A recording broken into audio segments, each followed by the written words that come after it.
哎，怎么样？哎，有事没事？成亲了，回头来喝喜酒。成亲？范大人，小范大人，哎，他要成亲了，我去宣旨。哎，纸宣完了？宣完了，要不要留下喝口茶？还得赶回宫里。今天让你们前来，是要告诉你们一件事情。范闲，该完婚了。啥？你范闲该完婚了。我跟婉儿的婚事？你还想换一个人不成？啊，不换，就婉儿。好，3天之后完婚。3天来得及吗？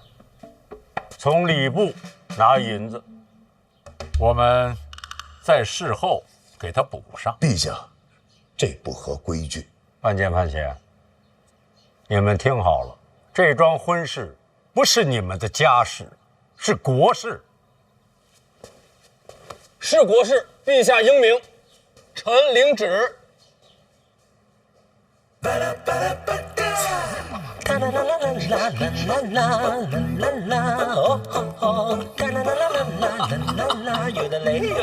怎么样？哎，有事没事？成亲了，回头来喝喜酒。成亲？范大人，小范大人，哎，他要成亲了，我去宣旨。哎，纸宣完了？宣完了，要不要留下喝口茶？还得赶回宫里。3天后大婚，这哪来得及筹备呀？来得及，礼部操办，宫里出钱。我早说过，以我哥的才华，陛下肯定会宠着。哎呀，你呀，就这样把纸接了？哎呀，没问题。你稳重一些。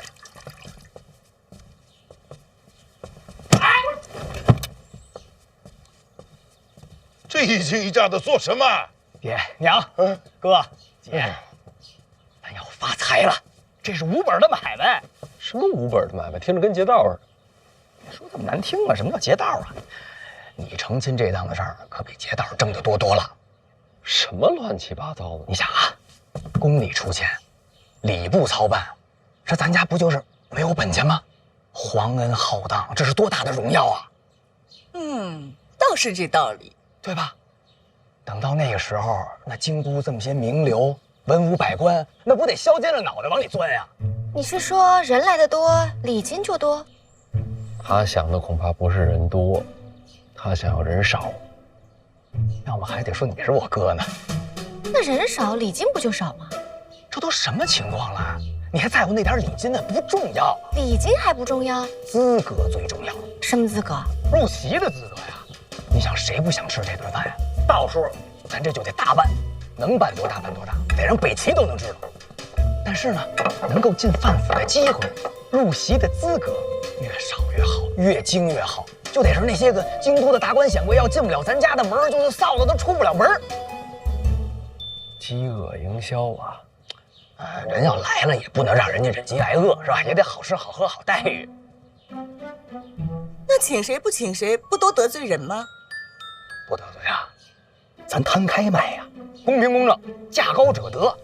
就是哥发明那词儿拍卖，咱嫂子皇家郡主够可以了吧？他要是成亲，他那几个哥哥不得来吧？太子得来吧？皇子得来吧？那满朝文武都得来呀！到时候这得吵到什么价去？人脑子打成狗脑子！这趟拍卖会必须由我来主拍，我来操控节奏。哎，你是偷偷回来的，最好别露面。那无所谓，已经都这种局面了，谁主拍都一样，姐你主拍都行，是吧？到时候这些人一来，咱们这些，哎呦哥，可能还得麻烦你，你再多娶俩，是吧？这产业一形成，这咱马上就成庆国首富了。我这辈子可就娶婉儿一个，不多娶了。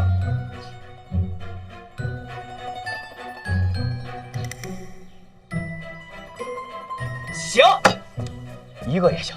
就娶一个也可以，我也能让这产业做起来。你是说等你成亲的时候再来一轮？那不，我成亲谁来没用，他就得犯闲。不行，咱就这么着，只能委屈一下我嫂子了。过2年呢，你找个茬儿，就把我嫂子给休了。和离之后呢，咱们还能复合吗？你再成亲，咱就再办一回，再办一回又收回钱，成亲合离，成亲合离，亲离亲离，发财了！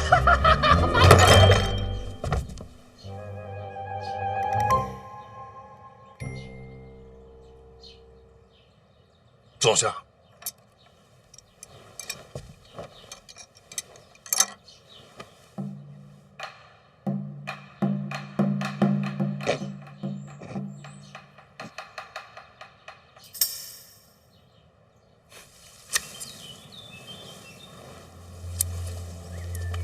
拿好，哎，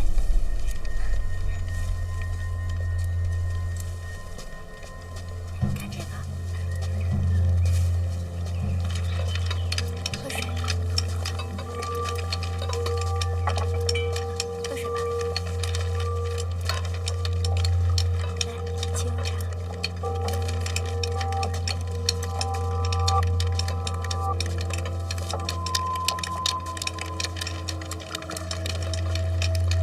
喝点水吧。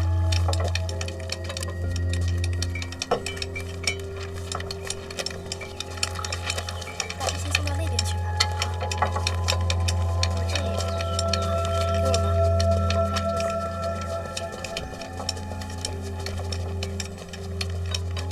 他这是去哪儿了？如厕，如厕为何要带纸笔？宫内符旨，如厕可以，人不能闲。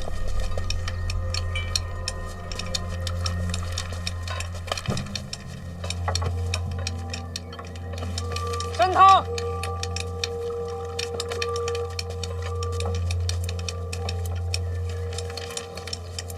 殿下在哪儿？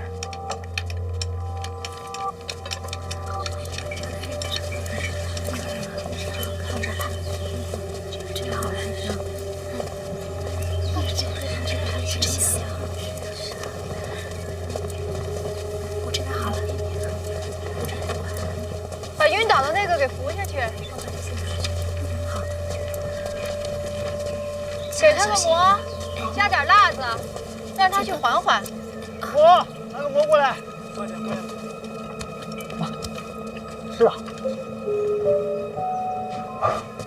公主，你来啦。袁先生这些日子在信阳还习惯吗？一切都好，就是吃的稍微有一点点辣。相府不吃辣吗？相府自然要跟着林相的口味来呀。袁先生在相府潜藏，也是辛苦你了。总算没有辜负公主的使命，把林若甫拉下了相位。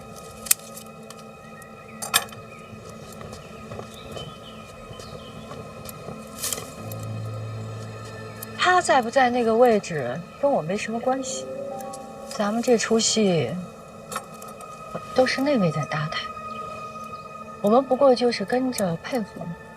这个先生应该不会不知道吧？知道，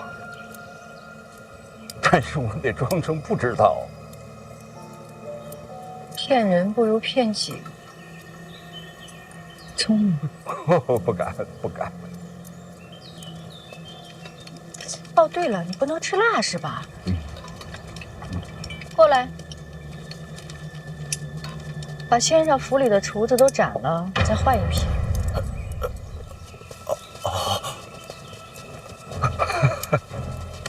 公主，大可不必呀，已经开始习惯了，也许再过几天，我就无辣不欢了。唯一缺点还是心善。确实是习惯了。人善被人欺，我就是最好的例子。要不然怎么会从京都被赶到这个地方呢？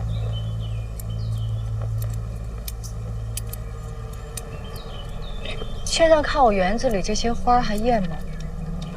您这是？婉儿大婚，礼要备上，金石珠玉，俗气难耐，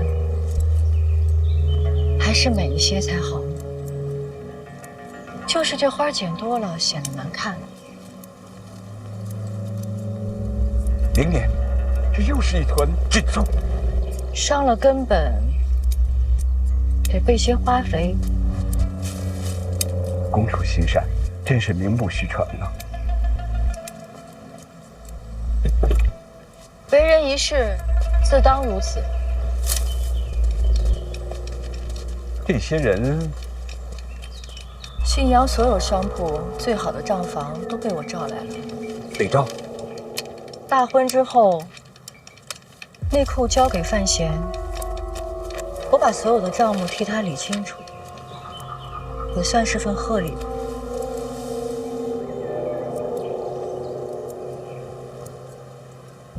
身上有话要说，不必拘谨。内库账目也算是机密，这些账房日后得严加训诫，可别泄露出去啊！不是说了要备好花肥吗？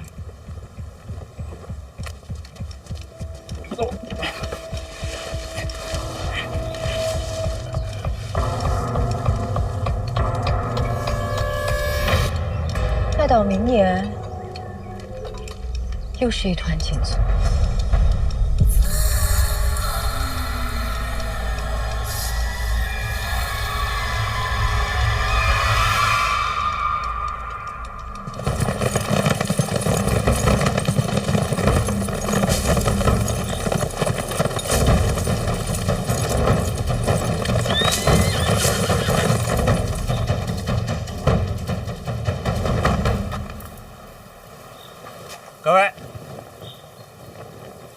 各位，怎么才来呀？我都到了会儿了。哎，各位，这是什么意思啊？不妨。里面死的是6处的好手，我率队守卫，你进去验尸。这不得找个仵作来啊？院内绝密，知道的越少越好。那我也不能空着手干活啊。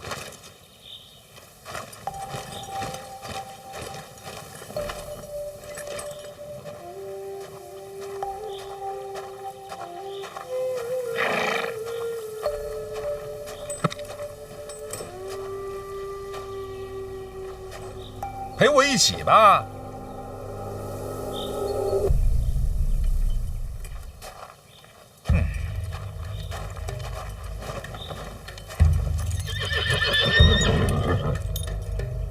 若有敌踪，全力冲杀，伤亡过半时，分兵抵挡，护送王启年回京都。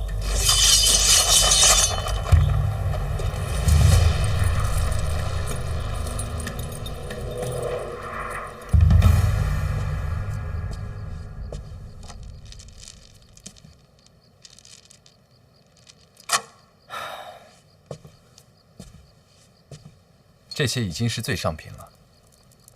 总觉得差点意思。范闲大婚，殿下未免也看得太重了。禀报殿下，一家大小姐求见。进。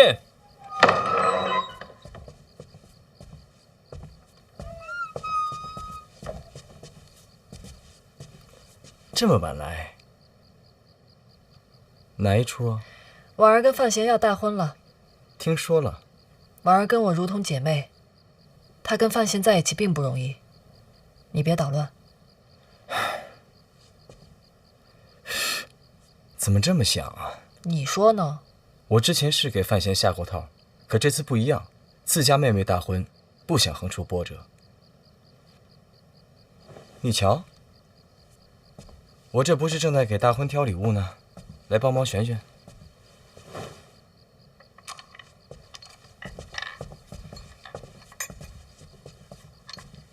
你发誓吗？要不然咱们做个交易。什么交易？你问我个问题，我对天发誓，给你的是实话，否则我不得善终，死无葬身之地。但我有个条件。什么条件？我也问你一个问题，你必须说实话，这才公平。行啊，反正我又不撒谎。要发誓。好，我也对天发誓，待会儿你问我什么问题，我都如实相告，不然就叶氏一族家破人亡。问吧。婉儿大婚，你会不会借机闹事？不会。没想过？没想过。不管我与范闲斗成什么样子，在我心中始终把婉儿当自家妹妹。那就好了，该你问了。你方才说你与婉儿情同姐妹啊，胜过亲姐妹。那你可不该有事情瞒着她。我怎么可能有事瞒着她？那我的问题来了，林拱遇害当天，范闲来找过你，都跟你说了些什么？发过毒誓的，得说实话。你怎么知道？范闲在京都有些名气，去过哪儿，遇过什么人，费点心都能查到。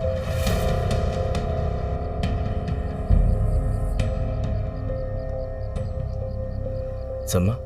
难不成你跟范闲之间有什么不可告人的秘密，瞒着婉儿？不是的。那是范闲来找我，就是问我件事儿。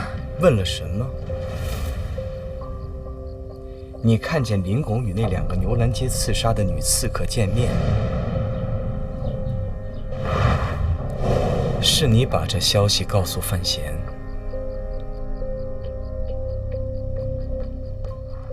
你答应过我的，不会破坏他们的婚礼。当然，我说到做到。你放心，这场婚礼一定会很热闹的。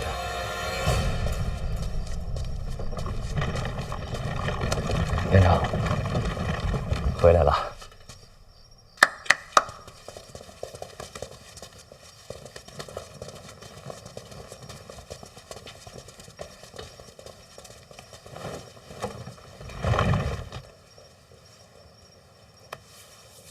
辛苦了，应该的，还扛得住。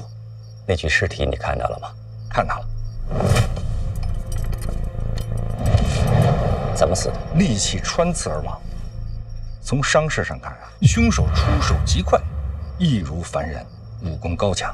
可除此之外呢，也没什么特别的。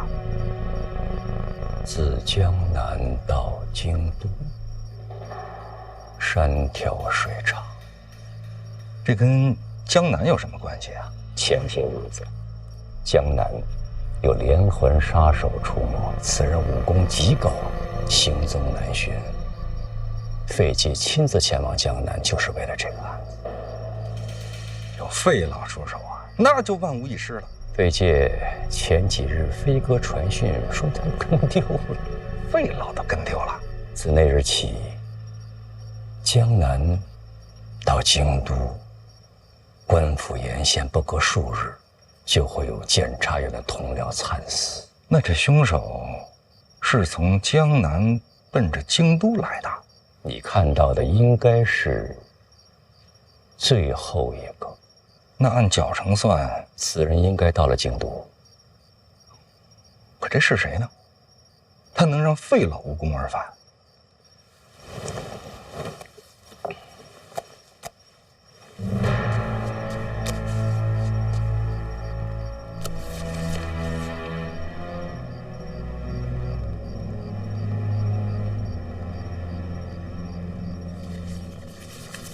从这伤势上看，跟我今天见那尸体一模一样。一个人干的。你往前翻，往前翻，看看死者是谁。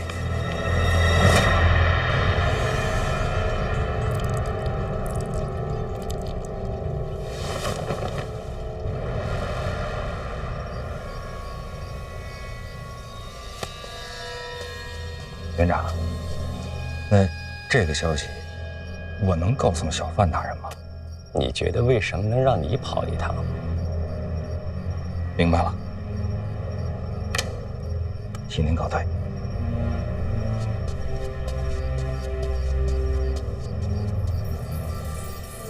林拱被杀时不是没有怀疑过范闲，但当时范闲反驳的理由就是他并不知道林拱与刺杀有关，所以他根本没理由杀林拱。可事实证明他是知道的，所以他有动机。林拱的死很可能跟他有关。殿下，您接受婚约和叶小姐来往，难道就只是想要得到这个答案？别把我想得这么坏。范闲与郡主成亲是接掌内库的条件。如果没有这场婚事，内库就有机会重归旧主。殿下，3日时间足矣，只要把这消息告诉郡主，这场婚事就再也不可能发生。谢必安，我没有想到你会有这么坏的想法。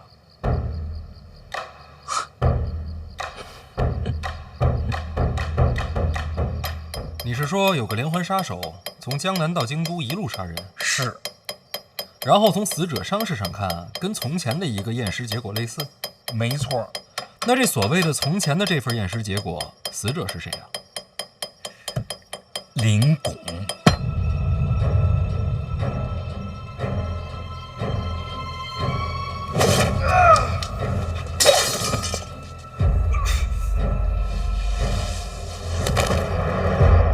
你没看错？不会错的，大人。2次伤势非常相似，这凶手啊，2次杀人，出手速度都是极快，异于常人。当然了，也有另外一种可能，那就是这次的连环杀手跟当年杀害林拱的那个凶手用的武器相似，武功呢也相差无几，也会有如今的这个结果。你刚才说，这个凶手是从江南一路奔着京都杀过来的。从时间上算的，现在应该已经在京都了。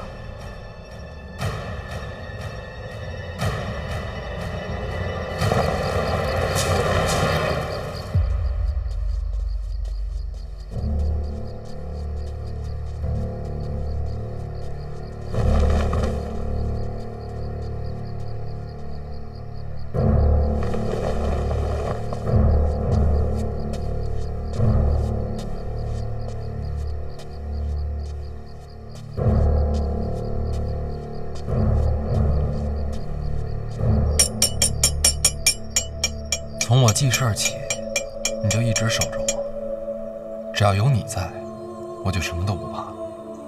你对我来说不仅仅是一个守护神，还是我在这个世界上最重要的亲人。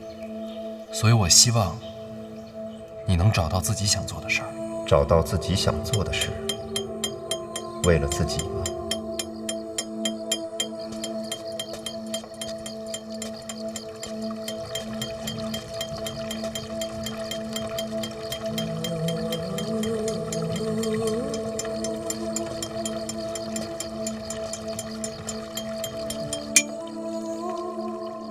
谁？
吴珠说：“你到底在哪儿啊？”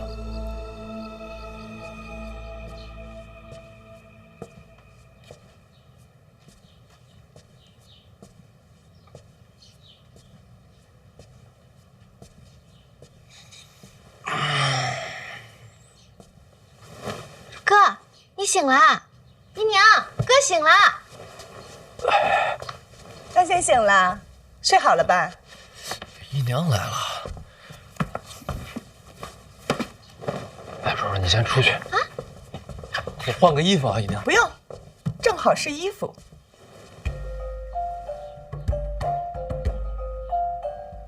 这2项都得是。想得美，满院子都是。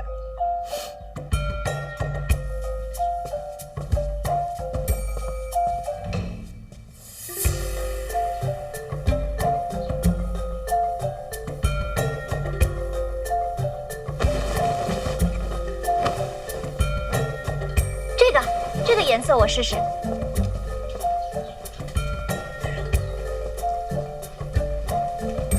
丽姐，还有丽姐，丽姐我再看看。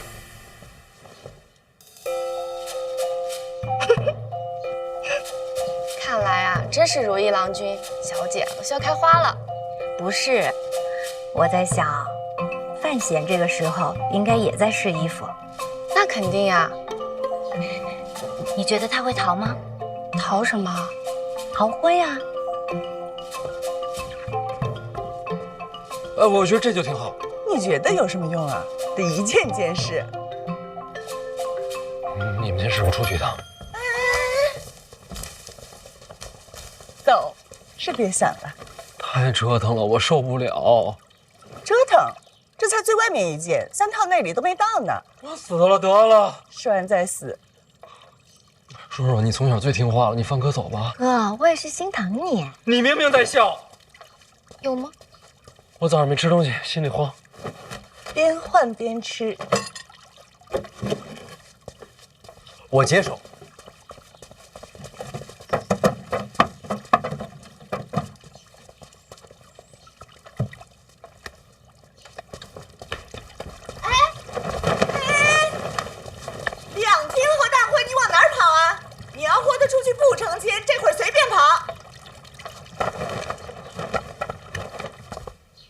让他这么试，怕是生不如死。您怎么知道啊？我了解他呀。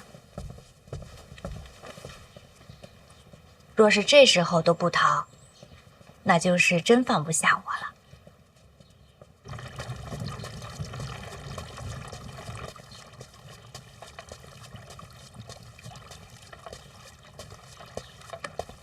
不跑了？来吧。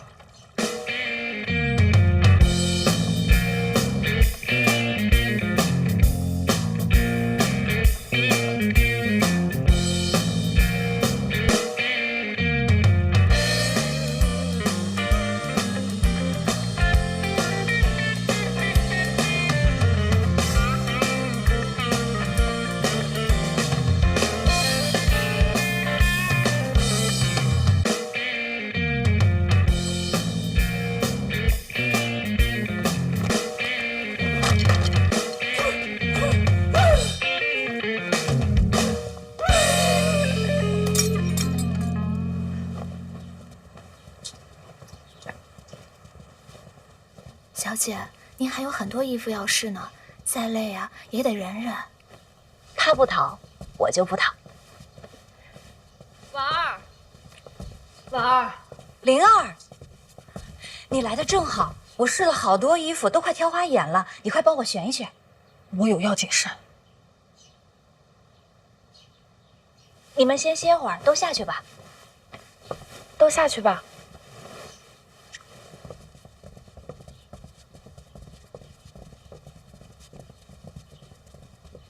找我有事儿？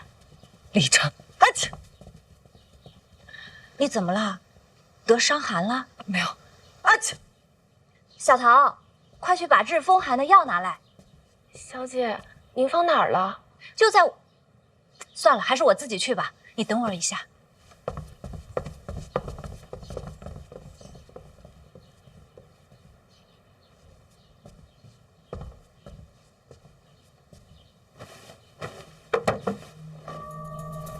谁？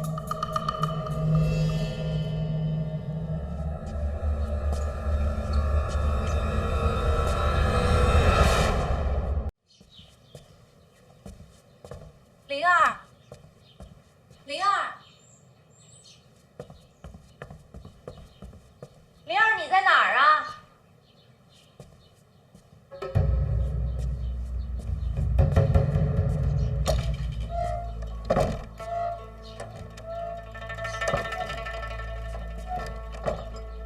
这就走了？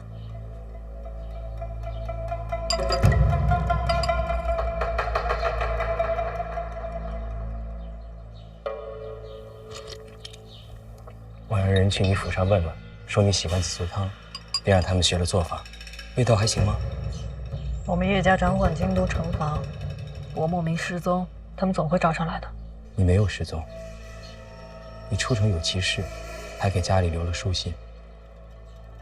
什么书信？你学我笔记？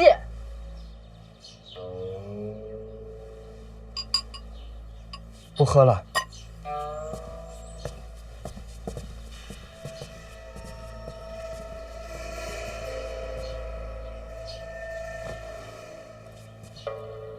你抓我是为了什么？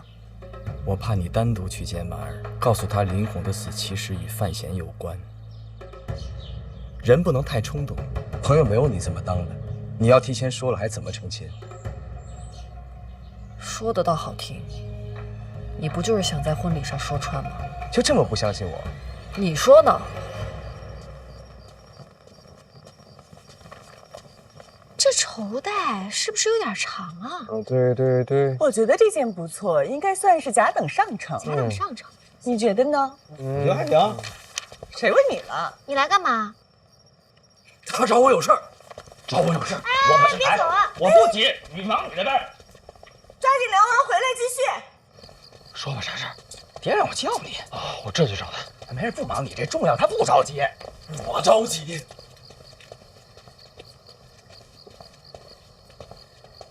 爹，爹，您找我？哎呀，哎呦，哎呦，还真是挺合身。哎，您说合身，那就定这身了。不，我没说，我说了不管用。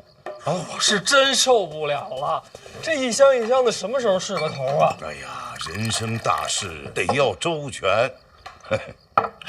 不是，这一件又一件的，看着都差不多，有什么区别呀？谁说不是呢？您当年也这么试的？我试的比你多。那您怎么过来的？熬过来的。哎。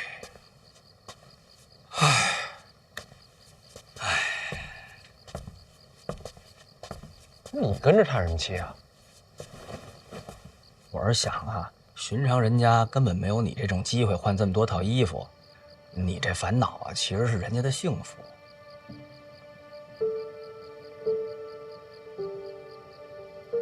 我说错了。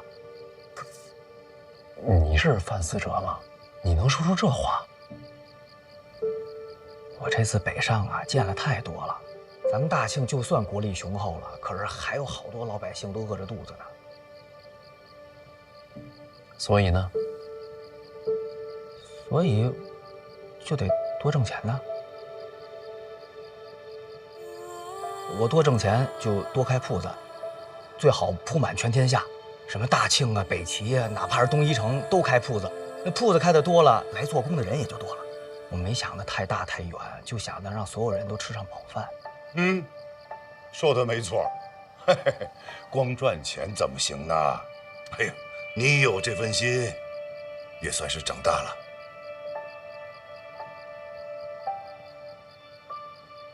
范闲啊，叫你来是有些事儿，要你自己衡量。你这次大婚惊动了整个京都，一个呢，你有诗仙之名；二一个，将要接受内库；再一个，陛下亲自指婚。如今朝堂上下各部官员都等着上门贺喜，咱们家就这么大，塞不下满朝文武。喜宴名单，你怎么想的？我提醒一句，请谁都好说，难的是筛掉哪些。来不了的人心里难免有刺，天知道什么时候就推你一把。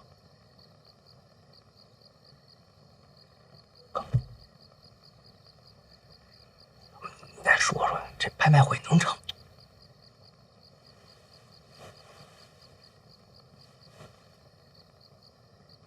所以说，请谁不请谁，都不合适。是这道理。那就谁都别请了。成亲不设宴，说不过去。家宴。家宴。家宴。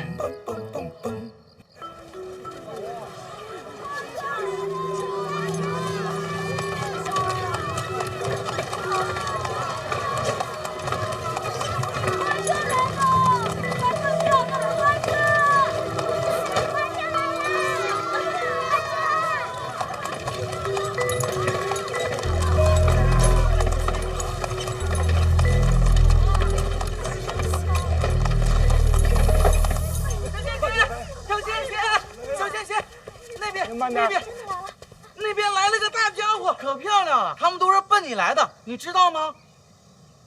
那我再去帮你看一看吧。从信阳到京都一路撒过来的，哈，日以继夜，夜以继日的，都不休息吗？他们轮流撒。那得撒多少花啊？车上装得下？这一路上啊，一路薅啊。不知道撸秃了多少座山。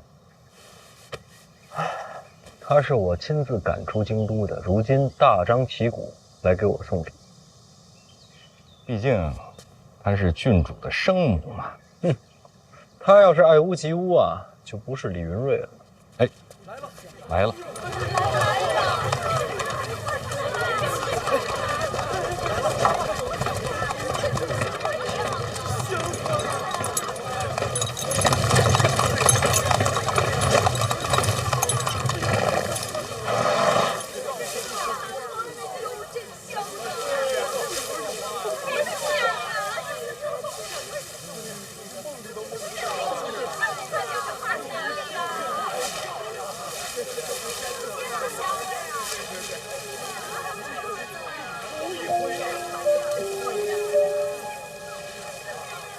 什么意思啊？哼！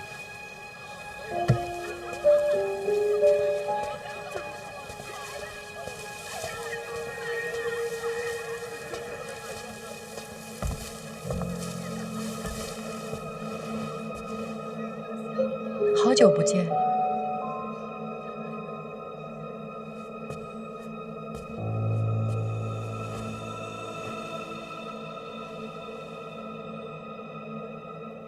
陛下命你留在信阳，若无旨意，不可回京。我抗旨，就是偷偷回来的。你现在可以去告我，一告一个准。回京都是想做什么？给你的。别怕，只是我的一份贺礼。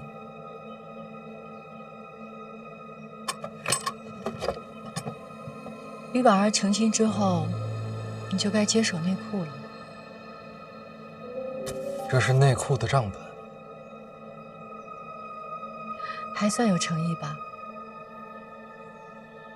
不惜抗旨回京，就为了送这个？成亲那天，我要见见婉儿，她是我的女儿。成亲是她一生中最重要的日子，我没有过那样的生活。但是我希望他有，我也想给他留下最美好的回忆。所以婚礼期间，你我休战。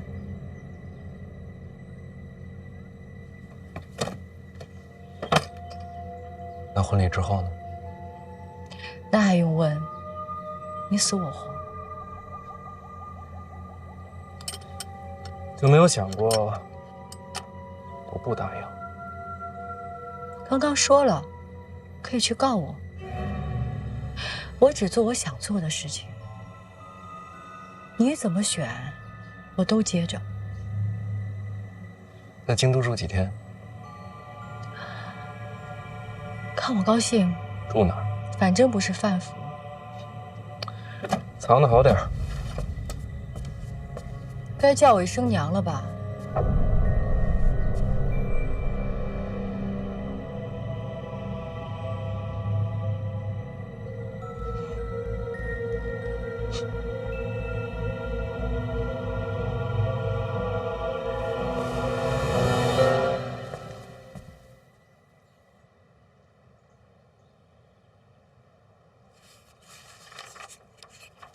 慢点看，别对着强光，不着急。没事，看完了。怎么样？内库的经历是一个无法复制的传奇，毕竟是曾经的天下第一商铺。有史以来，天下第一商铺都不为过，多少奇思妙想，分铺开遍天下。他要皇室撑腰，如今看来，这账面上亏损了2000多万两。李云瑞这个生意做的，就该掉脑袋。皇室的脑袋没那么好掉。你听到这个欠款就不惊讶吗？早该想到的，就算没欠，交到我手里也该欠了。这件事情对于你来说，不光是账本，也是一个坑。就算是坑，也等到成完亲再跳吧。你说的对，婚事天下最大，你娘也盼着这一天呢。这些账册是不是先藏着些？怎么藏呢？人家撒着花送来的，不如大方点。大方点。现在通知8处的人过来抄录，正好，你也用一下你娘留下来的宝贝。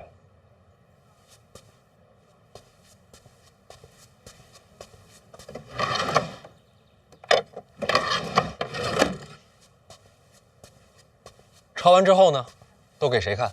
该看到的都可以用。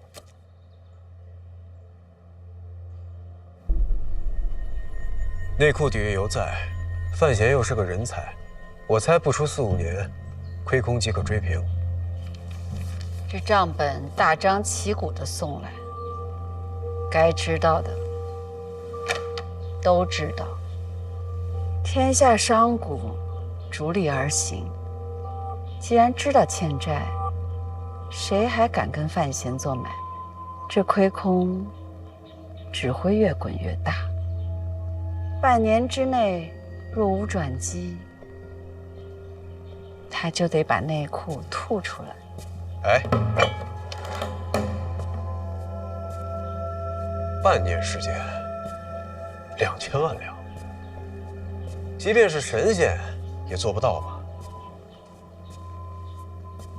除非有人愿意帮他。范闲入京以来，有没有明确的表示过要投效东宫麾下？还没有。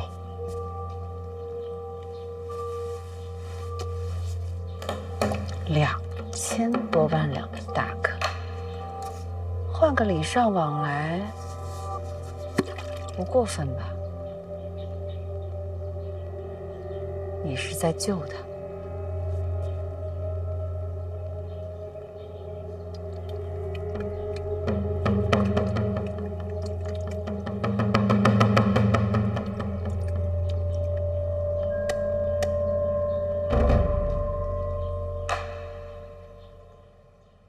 想救你的人不多，落井下石的人不少。毕竟数目比较大。是2只眼睛都看不清了吗？不，就这只。啊，应该是老花。毕竟2000多万，你就一点都不上心啊？先不管他，成亲了再说。别着急，欠款的事情，陛下知道，我也知道。我不着急。其实我这次来啊，也不全是为了这事儿。连环杀人的事儿，王启年和我说了，凶手看清了吗？我猜想着你当天就会来找我。这事儿要能摊开说，您就不会转个弯让王启年跑一趟了。你小子可以做官，是吴主书干的吗？不知道。从江南一直杀到京都，见过他的人都赔了心。那这些天呢？这些天京都平安，凶手好像是销声匿迹了。那就不是他。吴珠忘记了很多事情，如果再来一次呢？如果他连你也忘记了呢？甚至对你出手，该怎么办？您这老花，我给您想想办法，一定给你解决。如果真是他的话，怎么办？我成亲，您来不来？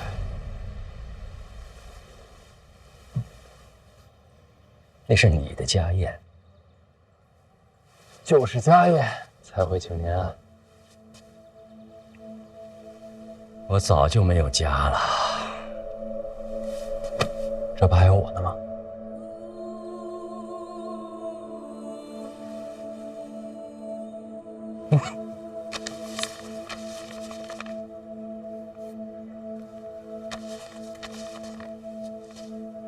成婚之后再看吧。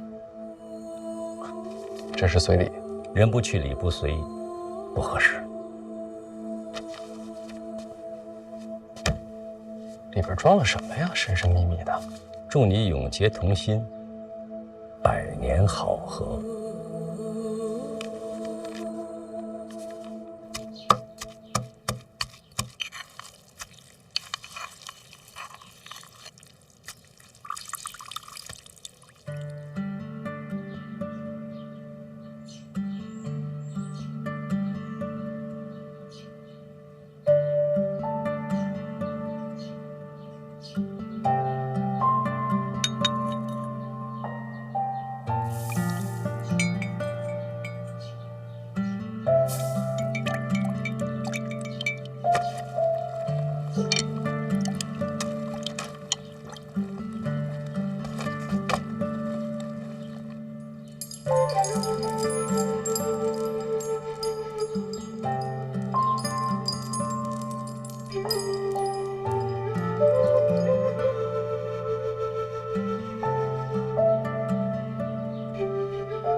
准备。母亲大人，别动。今天就让我替你梳妆。你何时回的京？偷偷回的。陛下没旨意？没有旨意。那这是抗旨啊！上旨什么时候抗过娘？抗旨可是重罪。我不在乎。你出嫁，我要是不回来，那才是重罪。母亲大人，我这辈子有一点是认准的。什么？这天上地下，我李云瑞最美。虽然有人眼下看不到我，但也不是我的错。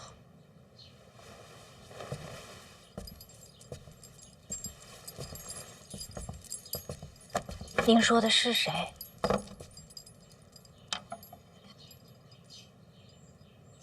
那不重要，我那样说，就是想告诉你，我一定要来京都，因为我要亲自替你梳妆。在这人间，如果我允许有另一个人比我更美，那个人必须是你。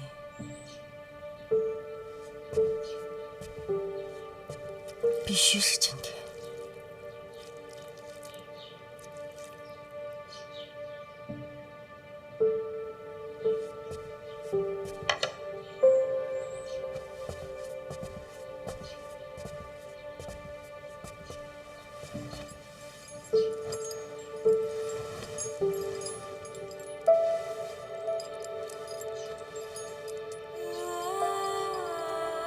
从小到大，你都是孤身一人，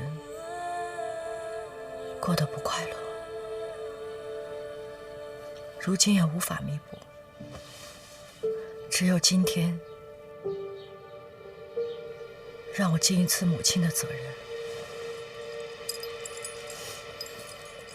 让我亲自将你送入到人生的下一程。娘，别哭，现在胭脂刚好。娘，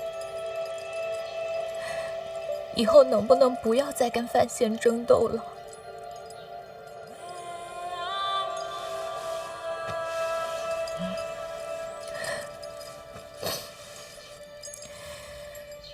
看看你，多美！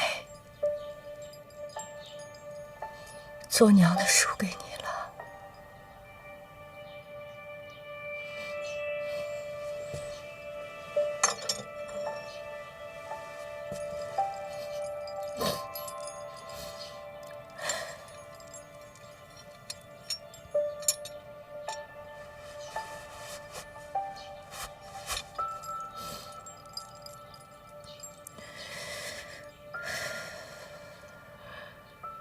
该做的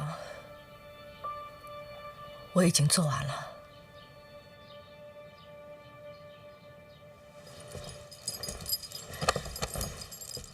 您要去哪儿？偷偷的来，自然要偷偷的走。婉儿，我没有过过你这样的日子，我羡慕你。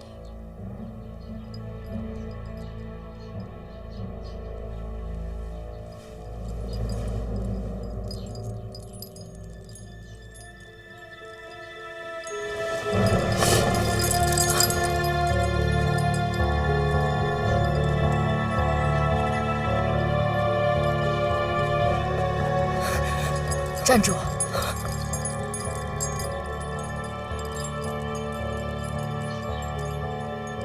从今往后，把我这个娘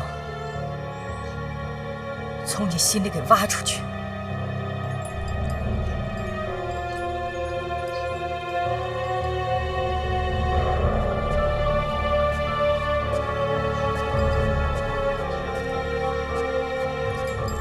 您能来，我很开心。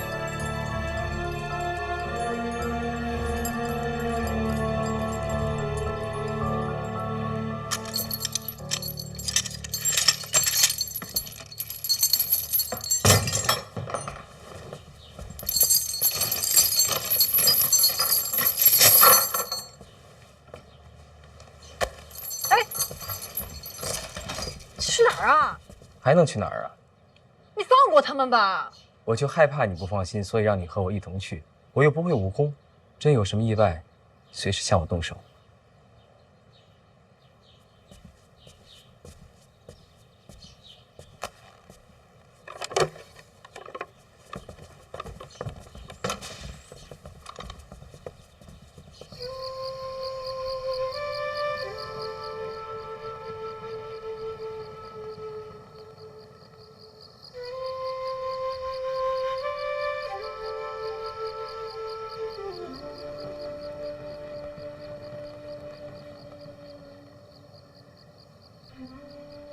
这马怎么还停这儿啊？往那边走，马车停那边。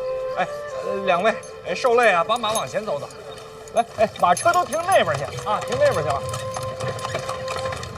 哎，这边几位，来，咱把马牵那边去，好不好？哎，辛苦啊，辛苦。哎。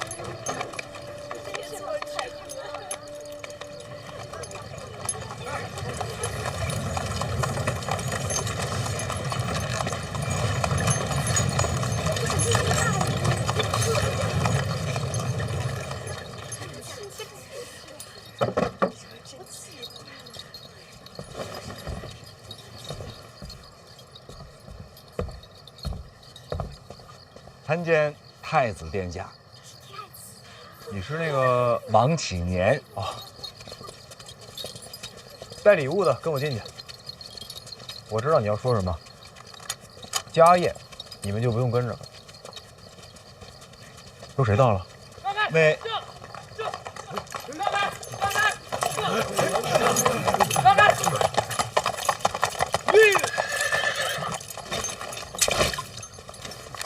北齐急信，边军800里加急。北齐犯边？不是，无关战事，是北齐那边写给范大人的书信。一封私信，边军800里加急，这合适吗？写信的是北齐皇帝。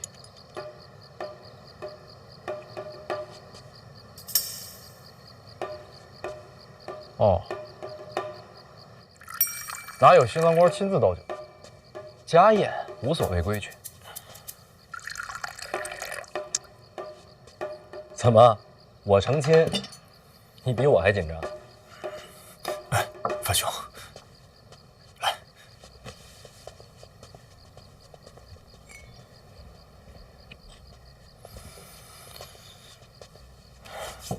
若若姑娘在府里吗？怎么着？还没喝酒呢，就想跟我耍酒疯？宫里消息，你大婚之后就是我和若若的婚事。若若不想嫁。范闲，这是圣旨，我和若若愿不愿意不重要。可是她不想嫁，那怎么办？难道要抗旨吗？其实我对若若一直观感很好。既然如此，那不如接触接触。我的为人你也该放心。那圆梦怎么说？哎，圆梦，那都是过去的荒唐事。抱月楼的事情，我真没有参与。我相信你，我也原谅你了。但若若不会嫁给你。哎，赐婚的事情，谁还能拦住陛下的旨意啊？恭喜恭喜啊！太子殿下，见过太子。大哥，那什么，这东西都放到里边那院子去。哎，看见新奇的物件不要乱碰，听见没有？我来啊，也没什么别的事儿，就是跟兄弟们来蹭个酒。那个，修好了吗？啊，修好了。北齐小皇帝给你写了封信，你快看看。哎。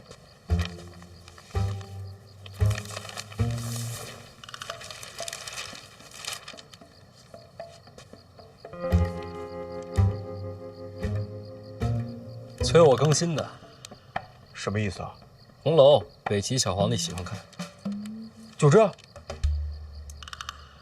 还有点别的消息，殿下自己看吧。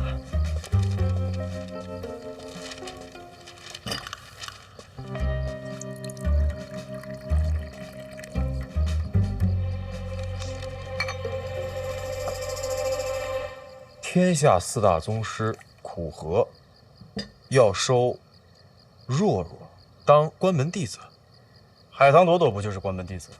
这上面说了，门没关严，再关一次，这也算理由。4大宗师武艺超群，想法难免异于常人。送到宫中，交由陛下点朵。这就安排。行了，都坐吧。哎，范兄，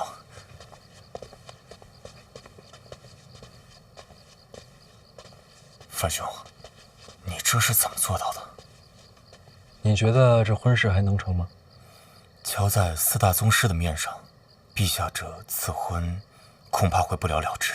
4大宗师凌驾于王朝之上，你觉得这是好事吗？一向如此啊。我随口一说，你别在意。赶快入席吧，冷菜快上。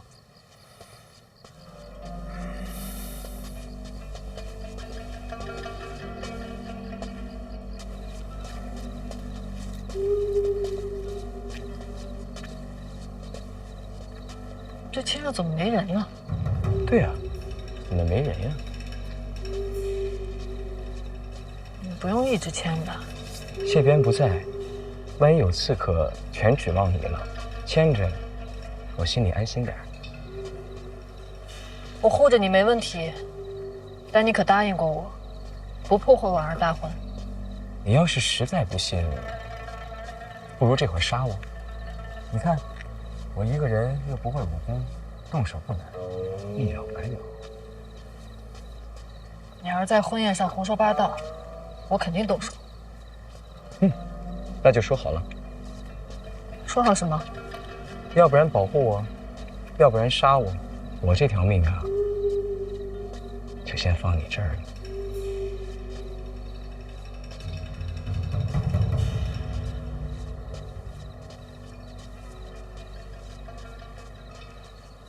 哎，你娶了婉儿，咱也算是亲戚了，咱们是一家人。大哥，我不骗你，为了咱兄弟这事儿，我是整宿的睡不着觉啊。这内库亏空这么多，咱们怎么办呀？太子为人突出一个慈悲。还有一点啊，我看这北齐对你也是颇为看重，但是咱们这内库亏空再多，那是咱大庆国的事儿，可不能拿别国的钱银来填这窟窿，这是大忌。太子不必多虑，北齐小皇帝就是再喜欢红楼，也不能倒贴2000多万两，哪个世界也没有这么催更的。也对啊，这话说回来，内库亏空到底该怎么办呀？今日范闲大婚，不提这些。啊，不提了啊！再提最后一句啊，幸亏那人被禁足了，要是他来了呀，还不够添乱呢。大人，二殿下登门贺喜。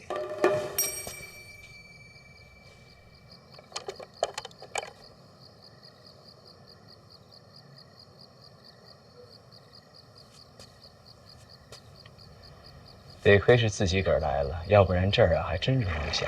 人家不像你，知道怕死。死我也怕吧，但不是最怕的。那你最怕什么呀？我怕的是波澜不惊，无趣儿啊。莫名其妙。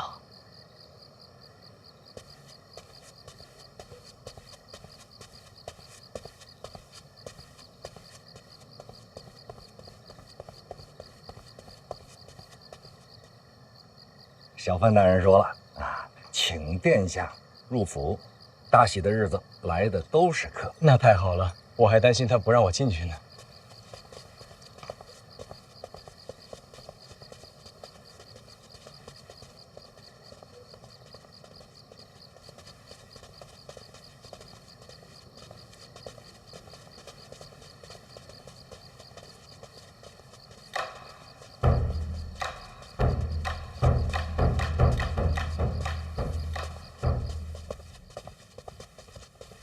殿下请。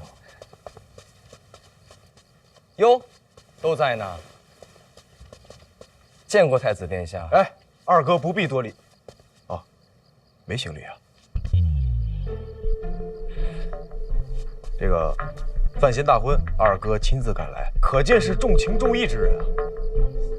只是抗旨这事儿，若是陛下怪罪下来，哎，兄弟几个，咱们一起帮二哥担着啊。你是说禁足的事儿啊？啊，请过旨了。请婉儿大婚，向陛下请了旨，过来凑凑热闹。那是好事儿啊！我还白替二哥担心了。罪过罪过，自罚一杯。哎，我随一个。真是难得呀，世上有这样的兄弟。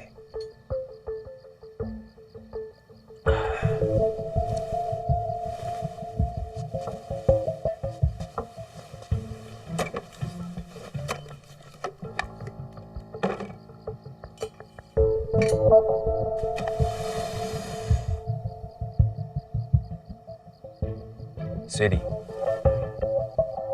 多谢。打开看看。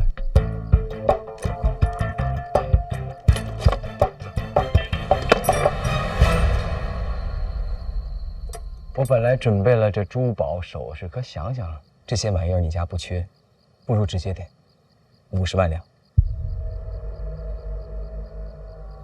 多了。杯水车薪，这内库亏空2000多万，我都替你发愁。不愧是亲兄弟呀！什么？太子刚刚也替我发愁。嘿嘿，太子仁德我是远远赶不上，咱们还是想想俗人那一套吧。你接手内库也算是百废待兴，买卖还是要做起来的。有这亏空在，买卖可不好做呀。无事，我认识许多商铺世家，看在我的面子上，他们得帮忙。哦，对，二哥心是好的，但是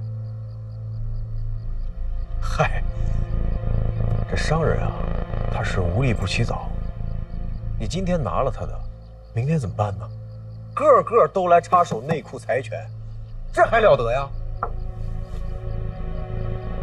不过我就说啊，二哥呀，不像那些商人一样啊，商贾逐利的，他心肯定是好的。太子真是好眼光，可咱们总不能让这内库毁在咱们小范大人身上吧？对呀，自家兄弟怎能坐视不管呢？亲兄弟还能自相残杀呢？怎么着，太子，这钱准备你出了？这2000万两要是我能拿出来，那这事儿可大了。那不等于白说吗？明天后天，如果范兄有时间的话，可以来我府上坐一坐，办法总是有的嘛。太好了，从此以后啊，这监察院跟内库都归于太子麾下。哎，二哥这玩笑可不能乱开啊！我可不敢像二哥一样私下结党。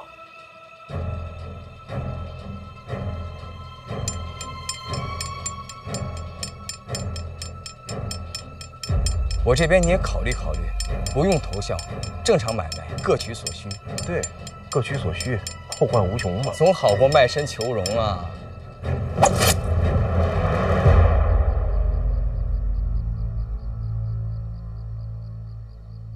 哼，又说话了。唉，留一张够了，50万两都够督察院参我7、8回了。大好的日子不想触眉头。哎，太子听说过蜜月吗？是一种甜食吗？不是，意思就是说婚后我得跟婉儿休息一段时间，不谈公事。太子的心意我领了，这东宫呢，我也就不去了。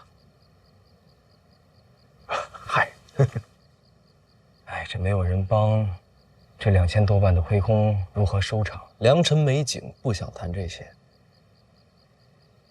诸位，我今天也是第一次拜天地，时辰就要到了，不如一起观礼，凑个热闹。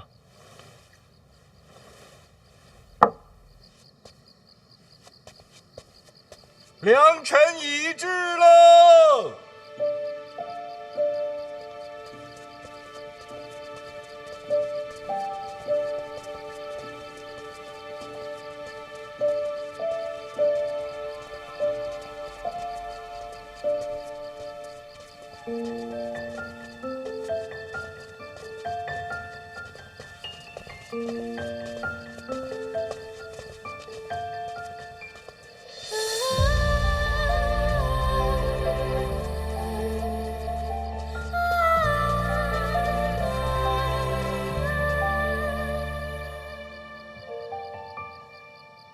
不应该喜婆牵着吗？这差事是我抢的，重要时刻我要见证。两心一线，永不分离。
婉儿，我有话要对你说。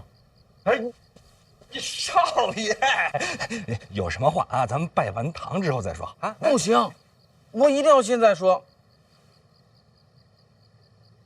婉儿，爹有一句话一定让我在你大婚的时候告诉你。什么话？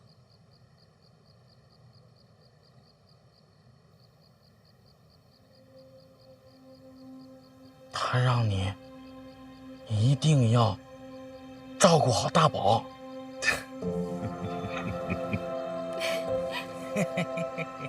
好，我答应你。嗯，我说完了啊，说完了，好，我说完了，好嘞，大宝，说完了，说完了，说完了，哎，好嘞，开始。